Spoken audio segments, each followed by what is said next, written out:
Stéphane, je te pose une question que tu entends souvent, c'est certain. J'ai un gros boc sur mon territoire, un gros chevreuil, Absolument. mature. Je le vois de nuit sur mes caméras. Il vient manger de nuit, mais je le vois jamais de jour. Absolument. As-tu un moyen? Ben oui, il y a un moyen. C'est ce qu'il faut essayer de l'intéresser, c'est par le ventre. On peut l'intéresser côté sexuel, mais là, on va parler par le ventre. On va y faire un site d'empâtage caché, hyper protéiné. OK. Parce que les bocs ont besoin d'un endroit qui est très protéiné dans le temps du rut pour se ressourcer vite, pour être capable de corroyer femelle. Fait que ce genre de situation-là, je l'utilise quand, justement, je sais que j'ai un beau mâle, puis qu'il est souvent de nuit. Il n'est pas facile à sortir, fait qu'on va travailler les éléments proches des dortoirs. Puis là, ben, avec ce que je t'ai amené, je vais te montrer comment faire, qu'est-ce que je fais comme site d'empâtage. Fait que viens avec moi, Oui, on va j'aime ça. rester dans la ligne de on va laisser dans la ligne de tir, puis je vais te montrer ce que je fais.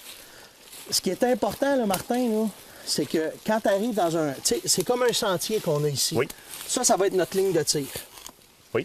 OK? Parce que tu n'es pas capable de tirer là, puis on sera difficilement capable de tirer de l'autre côté. Ce qui est important de prendre en considération, c'est qu'en arrière, on a la transition, qui est à peu près à 100-150 mètres. C'est où est-ce que les chevreuils voyagent normalement. Mais là, on rentre dans le sale. OK? On est chanceux, on a une place de tir, c'est celle-là qu'on va utiliser. Puis là, dans ce temps-là, tu n'as pas une heure pour tirer. Tu as la largeur d'à peu près 6-8 pieds de large. C'est là qu'il va venir. Il va venir manger ce qu'on va lui donner. Fait que la première chose que je fais, c'est que je travaille avec les pommes. Parce que je sais qu'il aime les pommes. Oui. Puis normalement, il y en a. Fait que là, tu vas prendre tes pommes puis tu vas juste les mettre ici à l'entour. N'oublie pas, Martin, ce qui est important, c'est qu'on veut pas que ça aille trop de chaque côté. Parce que même qu'on s'installe dans notre tente ou dans notre mirador, on veut être certain d'avoir un bon Tu tir. veux que je là. les étale en longueur? Ben, oui, non, fais un tas. OK. On va les laisser ici en tas, OK? Fait que tu les laisses tomber. Puis tu sais, ce qui est important, c'est... Moi, j'essaie de ne pas les manipuler. Oui. OK? Ils ont été dans le sac, on a fait un tas de pommes, il est là, c'est fait. Maintenant, on va prendre la moulée protéinée. La moulée protéinée, pour moi, c'est ce qui me rapporte le plus de résultats. Fait que OK. là, on va lui donner les deux choses qui sont bien importantes, son fruit, puis avec la moulée protéinée. Ce que tu vas faire, c'est que tu vas en faire des tas en avant, puis on va faire des tas en arrière. Tu veux quand même Oui, puis- une bonne prise comme ça, oui, mettons? c'est ça, tu peux Parfait. faire ça. Puis tu sais, ce qui est important, c'est que tu as fait exactement ce qu'il fallait, c'est que là, tu as tes gants de chasse. Oui. Fait que pas de main, pas rien, on laisse pas d'odeur. Fait que mets-en encore un peu ici. On va en mettre un peu là. Parfait. Mettons où est-ce que t'es, entre Oui, tes pattes? au-dessus de mes pattes. Puis, après ça, je vais en saupoudrer par-dessus mes pommes. Exactement comme ça. OK? Puis, tu peux en prendre un peu puis te tasser juste un petit peu plus en arrière. À peu près comme ça. Je vais t'expliquer pourquoi on fait ça. Encore un peu. OK, arrête ça. Ramène tout ça. Là, pourquoi que je fais ça? C'est que j'ai des chances, dans un endroit comme ça, que les grosses femelles soient intéressées aussi par ça. Les femelles qui sont méfiantes. Oui. Fait qu'en faisant plusieurs tas, tu vas avoir une chance qu'elle embarque sur un tas, que si le boc, elle le voit venir, elle va devenir nerveuse, mais le boc, lui, va rentrer sur l'autre tas de nourriture qu'il y a là OK. avant de venir manger. Bien entendu, l'achalandage va commencer, mais où est-ce que ça fait une différence dans ce qu'on a là? C'est que je vais utiliser une poudre protéinée. Le chestnut. Le chestnut. Mais ça, c'est nouveau, là. Là, tu me donnes Absolument. un chestnut, puis je savais pas que t'en avais. Faut qu'on se parle avant une chronique. Ce qui est important, c'est qu'une poudre protéinée comme le chestnut, OK? Ce qu'on a fait, c'est que l'engouement du chestnut est rendu aux États-Unis. Oui. Elle s'est transportée au Canada. Fait qu'on ne pouvait pas laisser passer ça. Sauf qu'on a fait la recette au goût de la fermonnette. OK. Parce que la poudre de chestnut, c'est un produit qui est âcre. OK? Le chevreuil en mange parce que c'est hyper protéiné, mais il n'y en a pas partout. Donc, c'est une saveur qui, dans certains endroits, peut-être que les chevreuils ne sont pas accoutumés d'en manger.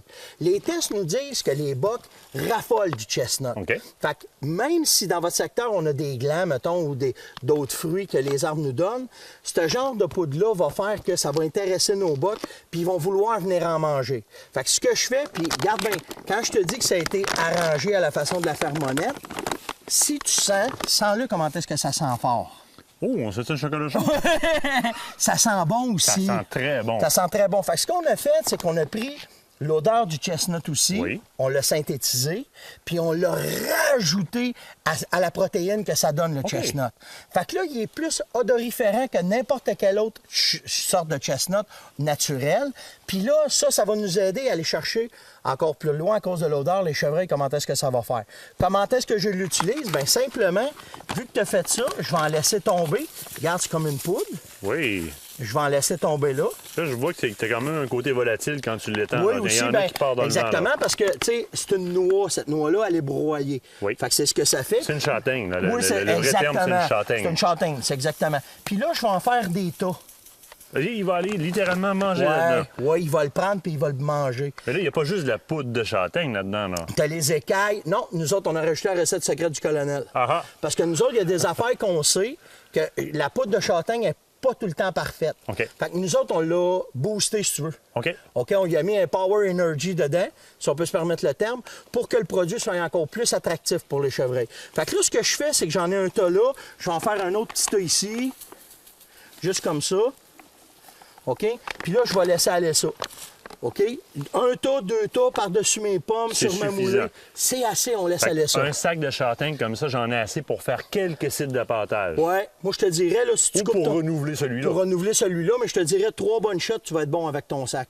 OK? Regarde comment ça sent, on le sent, là. Ben oui, mais c'est ça, OK? je te dis, c'est volatile. Donc, C'est c'est très sûr que volatile. le côté attractif à Exact. l'entour, il est très bien. Ce qu'on a fait pour pouvoir aider, c'est quand la poudre de châtaigne va venir trempe, Oui. ça va faire une pâte molle. C'est pas très, très appétissant.